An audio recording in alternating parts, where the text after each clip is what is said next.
Vado. Bene, buongiorno, io sono Marco Almagisti e sono contento di far parte dell'Associazione Amici Giorgio Lago in virtù anche del mio ruolo come direttore del Centro Interdipartimentale di Studi Regionali Giorgio Lago dell'Università di Padova. Quindi insomma sarà importante collegare appunto queste due dimensioni, l'associazione e la ricerca. Stacco. Poi.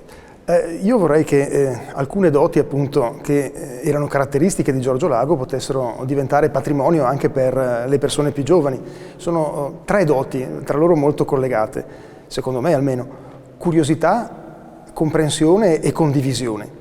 La curiosità verso tutto quello che succede appunto nel contesto che ci circonda, la comprensione come volontà di capire, di comprendere fino in fondo quello che succede, cosa ne pensano gli altri, e poi la condivisione, cioè la capacità di davvero condividere quello che si è capito con gli altri, perché altrimenti appunto le altre due doti restano un pochino sole. È sempre importante condividere con gli altri per capire meglio e anche per ragionare meglio insieme. Ecco, queste sono doti che si trovavano nel lavoro di Giorgio Lago e che spero possano essere facilmente condivise anche con quelli più giovani. Grazie.